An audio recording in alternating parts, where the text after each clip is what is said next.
infância que Adélia Martins teve o primeiro contacto com o mundo espiritual. Eu, desde pequenina, que sentia que não estava sozinha. Depois olhava para as outras pessoas todas que estavam à volta e também via que todas as pessoas tinham alguém atrás delas também a tomar conta delas.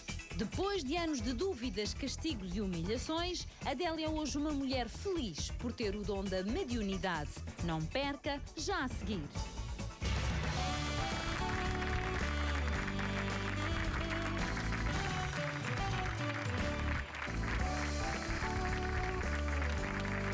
Quando era mais nova, Adélia Martins não conseguia arranjar explicação para aqueles seres que só ela via e mais ninguém conseguia perceber. Eu, desde pequenina, que sentia que não estava sozinha.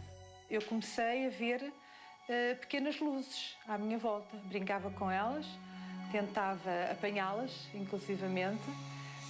E essas pequenas luzes cada vez se tornavam mais reais e me faziam mais companhia. O pai levava-me ao circo muitas vezes e ao jardim zoológico, e na ida ao circo eu estava muito entretida a ver os trapezistas lá em cima no arame e achava que eles, quando voavam, voavam com alguém às costas deles. E pensava, meu Deus, como é que eles podem voar com aquelas pessoas às costas? Aquilo deve ser um peso enorme. E depois percebia que aqueles seres estavam lá para os ajudar e para os proteger e não para lhes fazer mal. Depois olhava para as outras pessoas todas que estavam à volta e também via que todas as pessoas tinham alguém atrás delas também a tomar conta delas. E comecei a perceber que as pessoas todas estavam acompanhadas de alguém. Contava à mãe porque eu achava que toda a gente via as mesmas coisas do que eu. Contava à mãe e a mãe ficava sempre zangada comigo, eu ficava sempre de castigo. A mãe dizia que eu era terrível, que eu era mentirosa, ia sempre fazer queixas ao pai. Aos 6 anos, Adélia foi para a escola e também lá tinha visões. Se a professora falava de uma batalha histórica, a menina via guerreiros com espadas montados nos cavalos a lutarem dentro da sala de aula. E eu comecei a falar aos colegas e foi uma risada geral.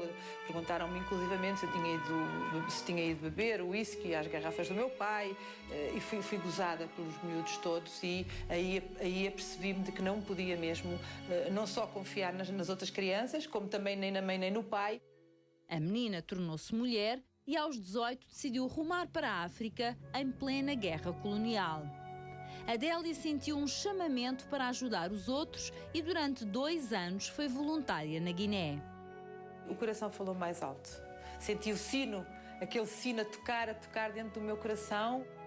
Foi verdadeiramente quando eu comecei a descobrir a minha espiritualidade, porque comecei a descobrir que haviam pessoas boas, que haviam pessoas em quem se podia confiar e pessoas más em quem não se podia confiar. Comecei a descobrir que se podia ver a aura, que eu não sabia que existia uma aura, eu não sabia o que era a energia, eu não sabia o que é que as pessoas podiam mentir, enganar, eu não sabia que se podia ver através, para além do corpo físico que as pessoas têm, e foi isso realmente que me salvou.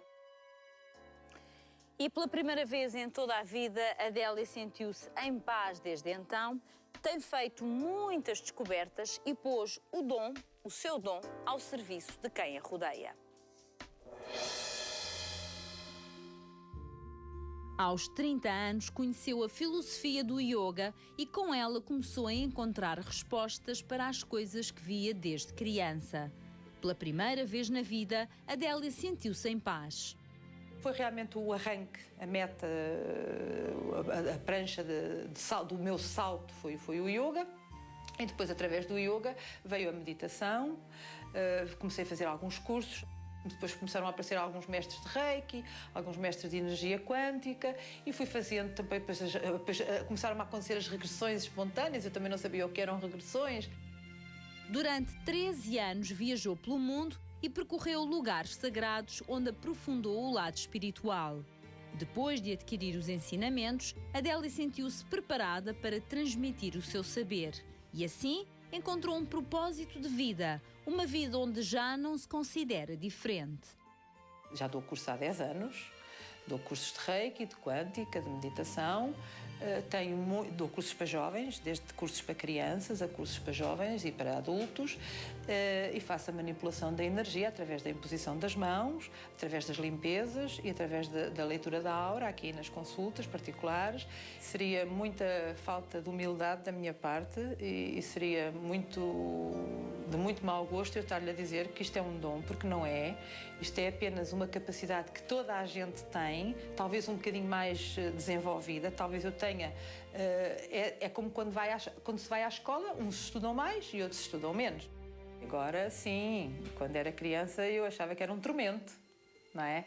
Agora não, agora eu vivo para... Se é que isto é uma diferença, porque eu agora já tenho as minhas dúvidas, acho que é uma bênção. Neste momento acho que é uma bênção, mas se realmente é uma diferença, eu neste momento vivo para essa diferença e essa diferença é a minha vida. Finalmente encontrei o meu cantinho e o meu lugar. Olá, Adélia.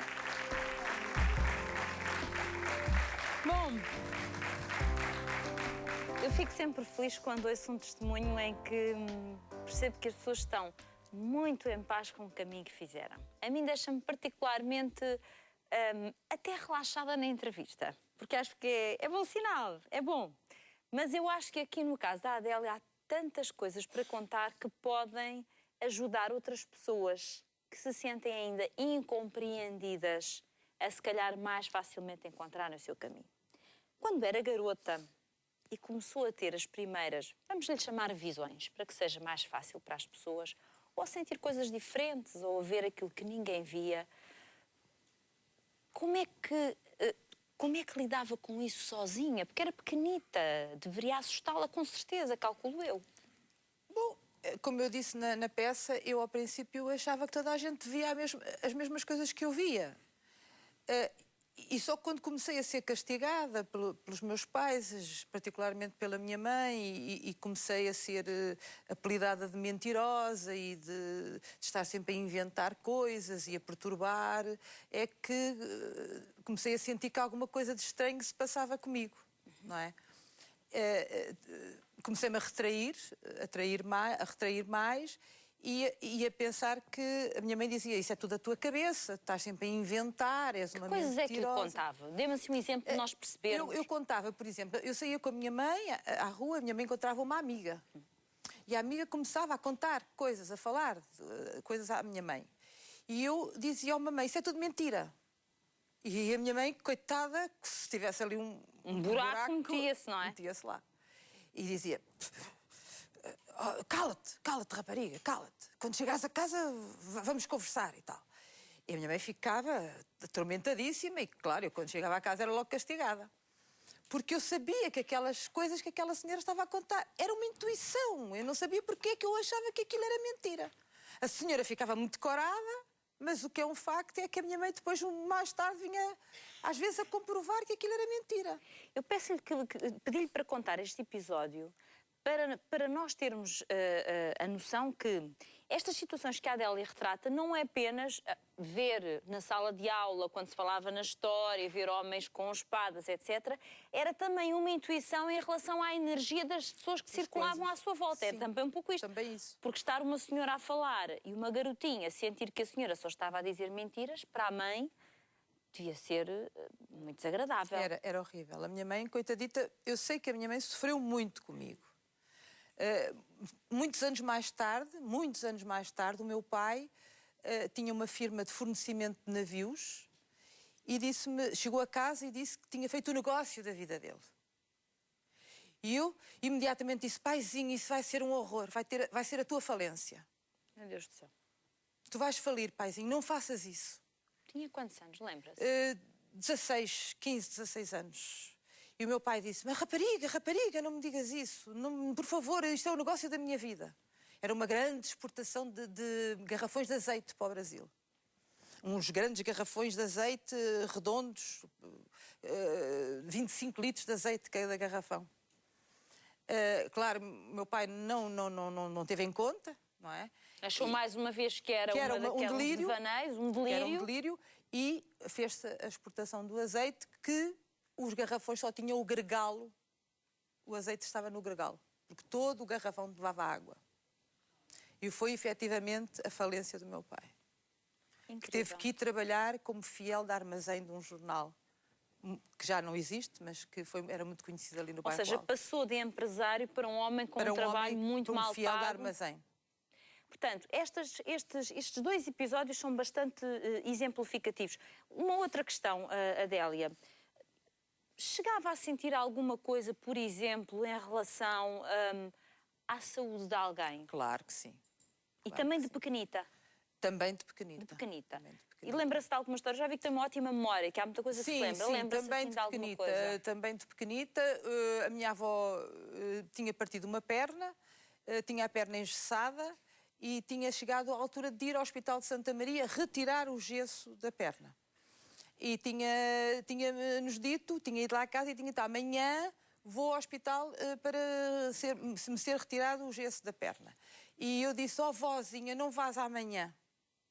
Oh, filha, que disparate, porque é que não hei de ir amanhã? E disse, vozinha, não vás amanhã. Mas porquê, filha, mas porquê? Disse, vozinha, amanhã não vás. Claro, nunca ninguém fez caso, como sempre, não é?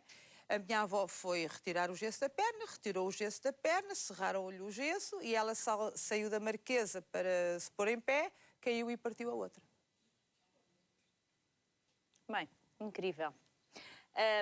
Incrível. Em relação às...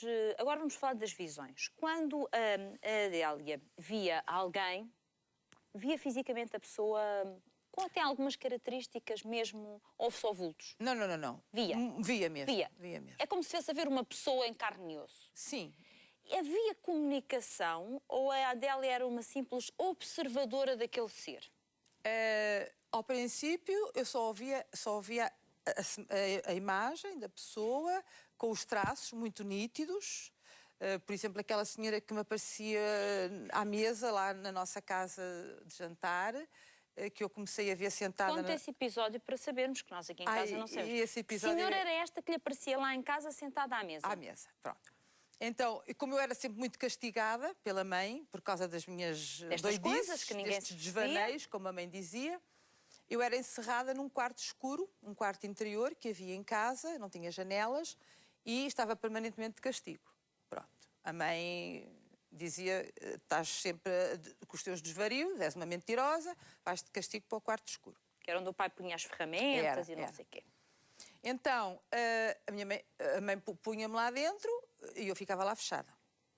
Mas a mãe achava que esse castigo ainda era pouco e introduzia uma senhora que era empregada, nessa altura chamavam-se as criadas de servir, que era a empregada da senhora que vivia por baixo de nós, vivíamos ali muito perto, na rua do Hospital São José, e havia as viúvas daquele tempo, estamos a falar há 60 anos atrás, não é? As viúvas andavam todas de preto, com um chapéu, e tinham uns véus de tule preto até ao chão. A minha mãe era muito amiga da empregada, dessa senhora, e introduzia... combinadas, introduzia essa empregada, que era a Palmira, dentro desse quarto escuro. Quando lá estava sozinha? Quando eu lá estava sozinha. Ai, que horror!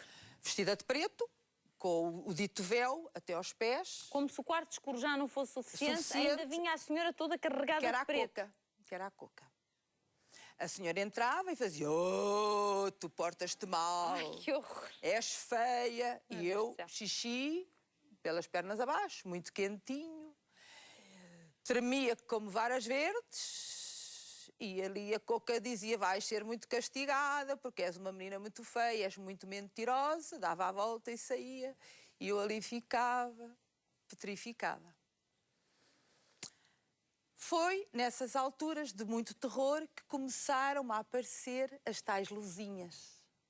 Quando eu estava lá muito encolhidinha num cantinho, começaram a aparecer umas luzinhas. Umas luzinhas. E eu começava a querer apanhar aquelas luzinhas e elas bailavam ali à minha volta. Nunca me passou para a cabeça o que é que podiam ser aquelas luzinhas, mas aquilo para mim era um doce. Claro, estava no meio da escuridão, de repente aparece uma luzinha. Aquelas luzinhas, aquilo era para mim